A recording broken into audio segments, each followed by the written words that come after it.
Now, the International Monetary Fund has warned that South Africa faces 0% economic growth in 2023 and that things are going to get worse without much needed reforms. The dire performance of the South African economy over the past 15 years is overwhelmingly the result of bad policy choices, a catastrophic decline in governance and a devastating lack of leadership. Head of the Center for Development and Enterprise, and Bernstein, joins me now to actually delve a little bit deeper into the issue. And thank you so much for your time and for joining us here on eNCA. Of course, we did see that there was some sort of economic growth during one quarter of the year at least, but it wasn't as much as we would have liked as South Africans. What do you think, especially because you work around, growth and development? Are we developing at a good rate as a country currently? Well, I think it's very obvious that South Africa is in a terrible state of decline at the moment. We've had very, very slow growth for the last 15 years.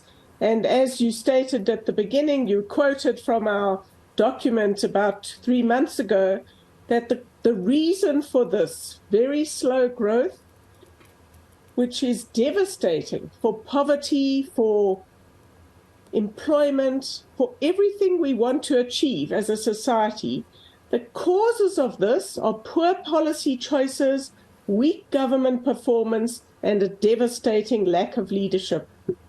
And, when it comes to things such as policy, we've been warned before, by ratings agency about this.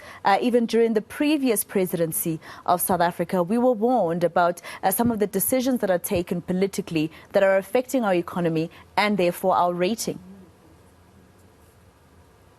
Well, we've been warned about this for a very long time. We're now sitting at almost the end of 5 years of the Ramaphosa presidency of the country. And unfortunately, it's not much different from what came before with President Zuma. So we would argue that one of the big issues holding this country back is that the president and his cabinet are not giving us a frank an instructive diagnosis of why we are in crisis almost everywhere you look. In fact, it's hard to think of an area where we're not in crisis, except for the rugby team. So unless you have a proper, frank and honest diagnosis, it's very hard to get the right remedies. So what happens in South Africa today is we lurch from unexpected crises, unexpected accidents all the time. These things. But are they really all unexpected? Are they all really unexpected? The way the government plays it is, oops, this has gone wrong. Never, gee, this was our fault. Or we did the wrong things. Or we tried this policy and it didn't work and we should try another one. So there's no learning process for the society. There's no adequate leadership saying South Africa has to change direction. Look at where we are today. Nothing is working, basically, from Transnet, where we transport less goods than we did in 1994. Think about that. To Eskom, power, but much more expensive. We're one of the few countries in the world where we did increase the supply of water to poorer people, but that is now in, I don't know the right words, it's retreating. We're retreating on this achievement.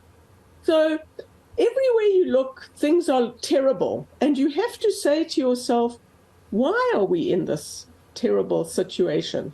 And I think it starts at the top.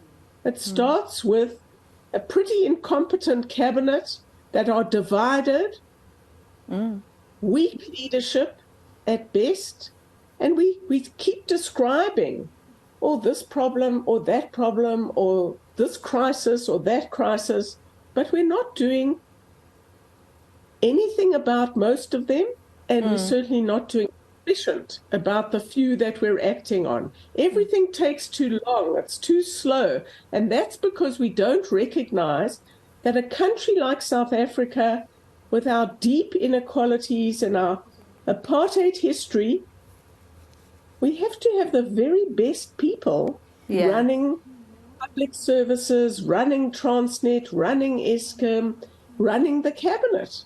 That's what we need. But at the moment, we're just kind of going round and round and not getting very far at all. And that means exactly where you started.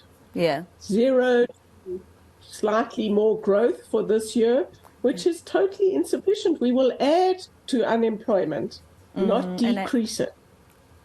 And I really like, Anne, what you said in the beginning, that it's all at the top. And we all know the relationship between business and government. For instance, the corruptor and the corruptee, right? They're not working alone.